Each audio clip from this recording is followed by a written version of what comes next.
So thank you so much for doing this interview with me, Marissa. So if you could please just introduce yourself, and that can be your name, your major, any applicable minors, your school, and your pre-professional track. Of course. I'm Marisa Garza. I am a rising senior at UT Austin. I am currently attending the School of Business at McCombs.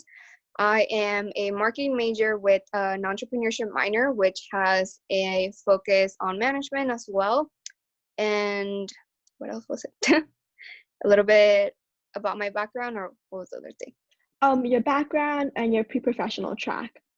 Okay, so for us, like at UT Austin, like different majors have different tracks. So for marketing, like we really don't specify like a track. We have the liberty of taking any classes we want. So I just focus more on either data analytics or more of like less of the visual, but more of like the research part of marketing, learn more about market research. So I would say that's more of like my, I guess like my track within marketing that I chose to do, and as well as adding the minor just to have a combination of more interactive classes where I get to work with startups and local businesses to help them with any like managerial problems that they want to be helped by through like free consulting by students.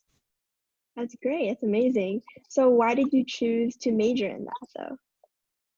So for marketing specifically, like since I was a little girl, I always try to, like know what people wanted, like what made them happy.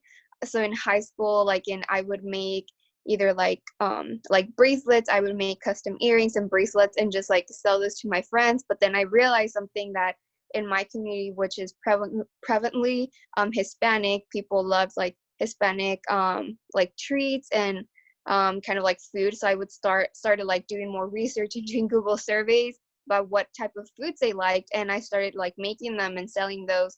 So it really like made me realize that I'm like a people's person.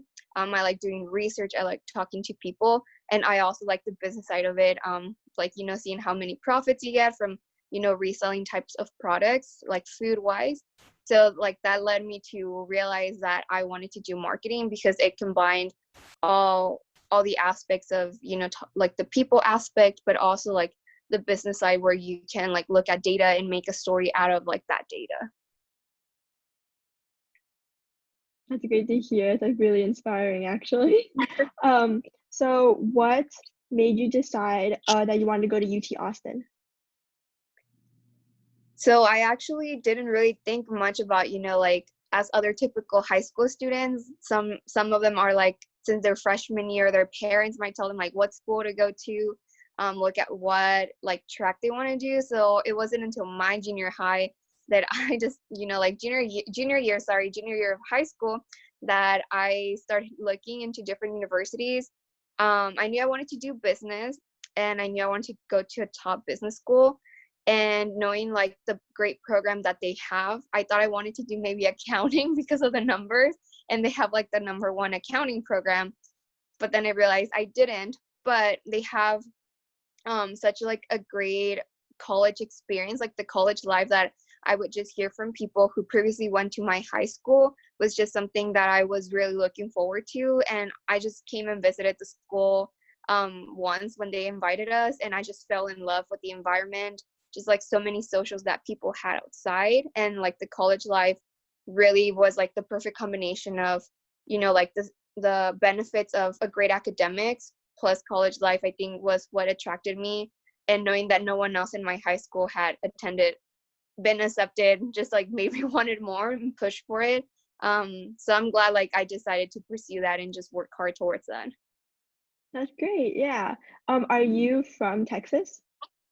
Yeah, so I'm from a small border town in south of Texas, Hidalgo, Texas, like way, way south. But my family, my parents are from Mexico, so half and half. All right, cool. So concerning UT Austin, so what extracurriculars are you a part of at the university?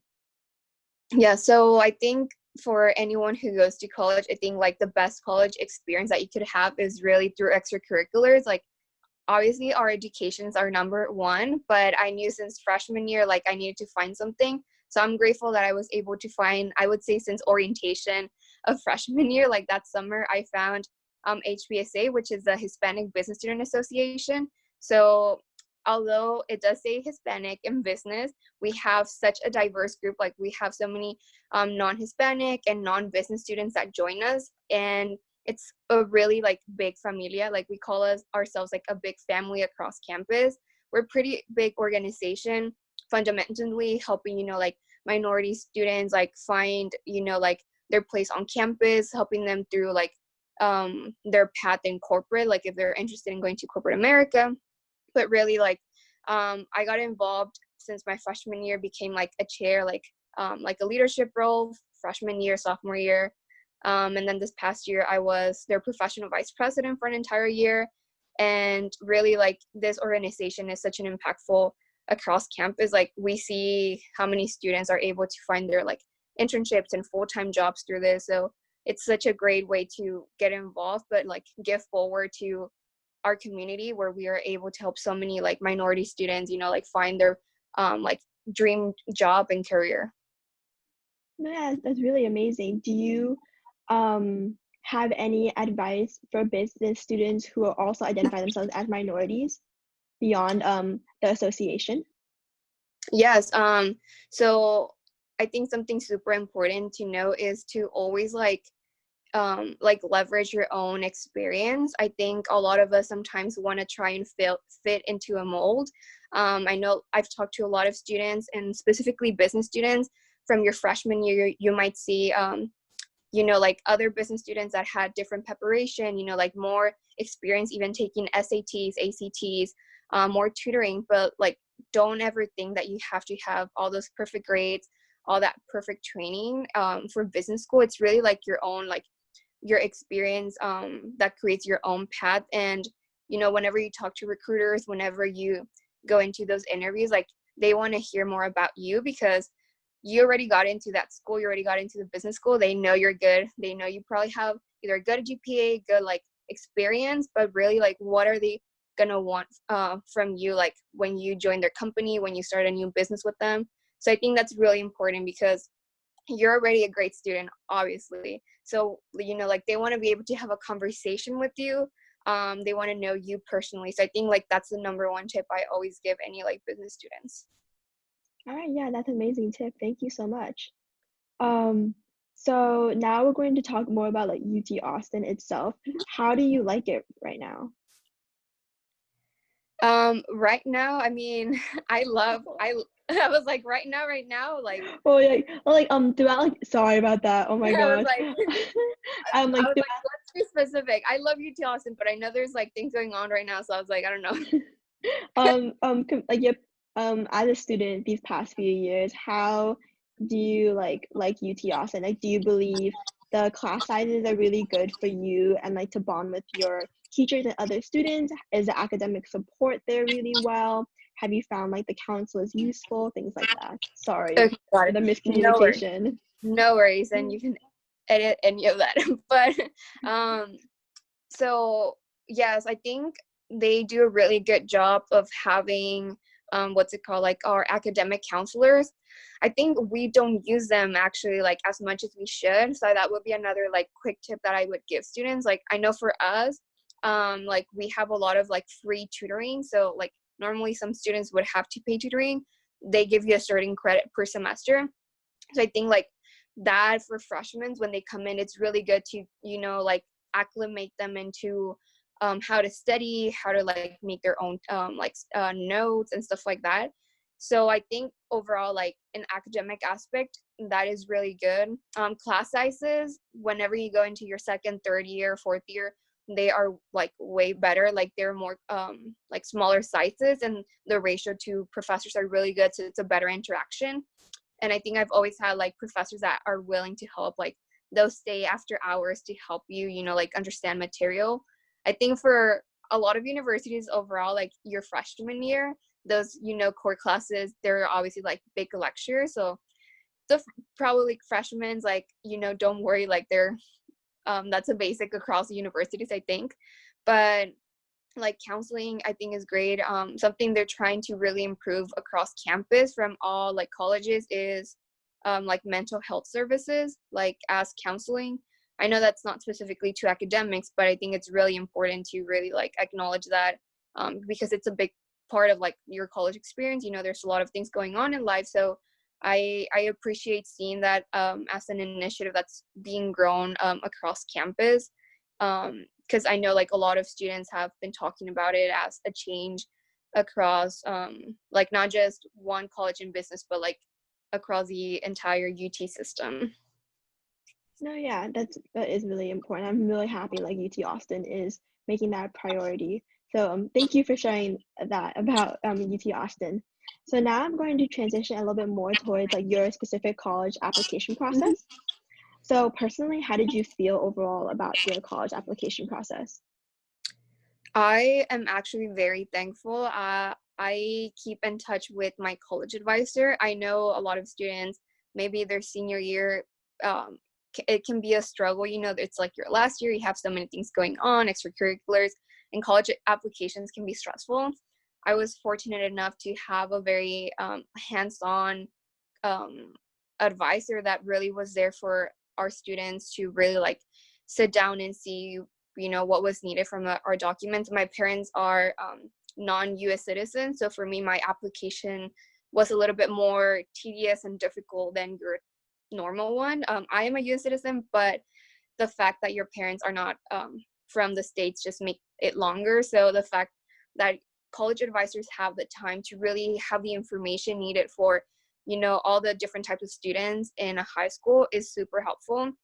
So for me, like what helped me get things done was in the fall semester really like making sure that those essays were written like way before October, way before September. Like I started in the summer and getting them revised by my English teachers. Like I think a lot of us, like a lot of high school students, just write whatever and submit that, and it shouldn't be that way because, you know, like we might have great ideas, we put them down, but we need, you know, to have a good story telling process. So I think like that's where I struggled, but I was like I got out of my comfort zone and asked for help to get my thoughts together by my English teacher. So I think that's something that I would also advise students, you know, like make sure you get someone to like proofread it to help you, you know, like make sure that the story is there, because overall like the application, it's just way more than just your GPA. It's like more than your rank. Like I know like we have that 7% like admissions that, or I don't know what percentages across like different universities. But here it's like 7%, the top 7%, like you get admissions, but like those essays like are still so important. Like that's the reason I got my scholarship specifically. So really putting effort to the essays is like the number one priority in a college application. No, yeah, of course, I completely agree. Um, when it came to your college application process, you mentioned about like it was a particularly difficult because your parents are not citizens Mm-hmm. and you had help like through your college advisor. What beyond like asking people for help with that, did you like research online about like the specific documentation for that? Did you ask the colleges you applied to specifically? And like what advice would you give to students who are in that same situation? So definitely like don't wait until the last minute. Like if you see that your friends, your peers are, you know, like starting their college application, like don't be alarmed if you haven't started, but like that just means that you need to be two steps ahead, because there are specifically like if your parents are like non-US citizens, or they don't, some of them like might not file taxes here, some do. So the process means that you're going to have to get documents from like FAFSA that require printing, that require you to like sign it and actually mail those like tangible physical paperwork. So I think a lot of students, we don't know that, and that's not just for my situation. I know different students with different like backgrounds and different situations also have to go through that. So, you know, like we normally just use email, right? So like when you send those physical like that mail, it just takes weeks to sometimes get delivered if you want to pay a little extra. So I think my advice is really looking at like the FAFSA website, getting on the phone call, like you or even your college advisor if they can help. But if not, like take it upon yourself, make a list of the documents you need, seeing the timelines, like don't let a timeline pass and making sure, you know, like you can get information from your parents, so you're able to send that to FAFSA before like the deadline is due, because like some things for us might take a little longer, so we don't want to make those like extra days not let us like get through our like submission time. So that's something super important, like looking ahead of time. I would even say like August. I know a lot of people start looking until like October when like FAFSA is open. Like I started like August looking into all of that. Oh yeah. Okay. Thank you so much. Mhm. And what would you think you would change about your college application process now looking back at it? Would you change anything about it? um I think applying maybe like in your college application, if I can recall, I think you can add more like submissions into scholarships. Like I think you can like check mark like different scholarships that you can submit that together. And I think I didn't do that just because like I think a lot of people sometimes hold ourselves back saying like, oh, maybe I don't qualify for this because I don't have the skill, like, or it said that you had to have like this GPA, or you know, and like you were maybe like, I don't know, 0.1 below that GPA, and you think that's super strict. So I'm pretty sure I did that. Like I told myself maybe I didn't have the 4.0 and I had a 3.8 and didn't apply.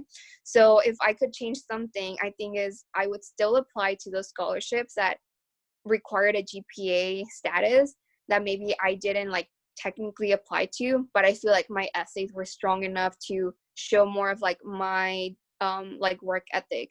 So not letting my grades or GPA like dictate, I guess, like my overall um like submission for a scholarship would be something I would definitely change. And starting scholarship applications like before they were due, like weeks in advance.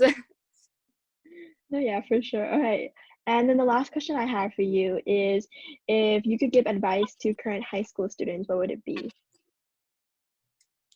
Okay, current high school students, your summers, I think your summers are so important, and I regret not enjoying them as much as I should have and like taking advantage of them. I know I took a lot of college classes during my summer, but I think it's also important to have a sort of a work experience, like even, you know, even if you don't need it maybe for the money, but like just shadowing someone like at an office or like babysitting something really just speaks about your work ethic, because I know you guys are going to have so much difficulties like writing your essays like for college because you don't know what to talk about. So if you have like your summers free, if you either can get, there's internships for high school students that are paid for, you know, get a summer job, like shadow someone. If you want to take college classes, like reach out to the college advisors in the college that you want to apply to and ask what classes that you could transfer. And maybe it seems like such a big thing to do, but you know, like you're gonna be so grateful in college for taking like maybe one class your summer of high school, but also like make sure to have fun, you know, like spend time with your friends and your family, because like sometimes your summers in college are definitely like a little bit more busier. So that's like my big piece of advice, you know, like that time of the summer, those 3 months that you guys have can really definitely like shape either your college applications, like your experience of whenever you apply to college, and really like having a little bit more fun as a high school student than a college student. All right. Well, thank you so much. And thank you so much for letting me interview you. Of course, no, that was great. If you need anything, feel free to reach out.